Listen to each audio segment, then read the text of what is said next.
Joining us now, former presidential candidate, Elder for America PAC founder Larry Elder. Larry, when you saw this, what was your reaction? The president is saying the state of Maine is violating women athletes' civil rights. What's your take? Well, Liz, thank you for having me. My reaction is I don't understand why the governor of Maine feels that this is the hill to die on. It's an 80-20 issue. Overwhelmingly, Americans don't like the idea of biological men competing against biological women.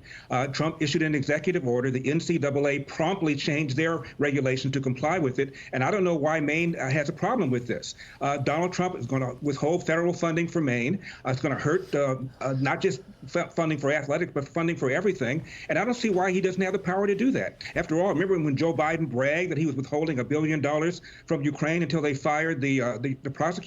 Donald Trump has the power to do that. Everything he does, he gets sued for. If he expels gas in the White House pantry, he'll be sued. So we know he's going to be sued. Ultimately, it'll work its way up to the Supreme Court, and I believe that ultimately Donald Trump will prevail, as he's been prevailing so far. You know what's interesting? We also have this, Larry, a New York Times poll. The majority of Democrats say no to biological males in women's sports. 67% of Democrats support Trump's executive order. So why is the Democrat governor of Maine resisting voters here?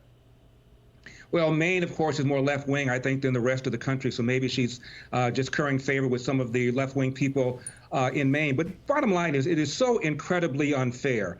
I remember watching a speech by the swimmer that Leah Thomas competed against. And Leah Thomas was an okay swimmer against men, but he's shattering female records, including NCAA female records. It is so incredibly unfair. Men are bigger, they're faster, they're stronger, which is why we don't allow boxers to fight female fighters, which is why we have weight divisions in boxing, even among men. It's just incredibly unfair. Again, why somebody would want to fight this issue when it's so unpopular is beyond me. That's a great point you just made about boxing, Larry. By the way, women athletes, they lose advertising, a chance at advertising revenue from doing commercials. They lose out on scholarships. They lose out on so much.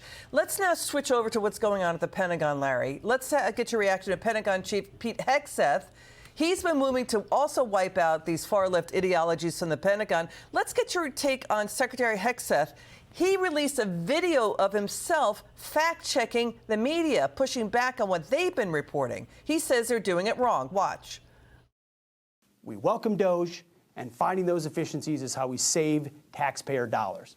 That is a good thing that, of course, is being distorted through the media. The second story in the news is our work reorienting the budget that we inherited. The media wants to call these exclusively cuts, but it's the opposite. Of course, as always is the case. We are pulling around 8% or $50 billion from the Biden budget. The third and final bogus story that is out there is around our reevaluation of our probationary workforce. Bottom line, it is simply not in the public interest to retain individuals whose contributions are not mission critical and to restore accountability within the federal workforce.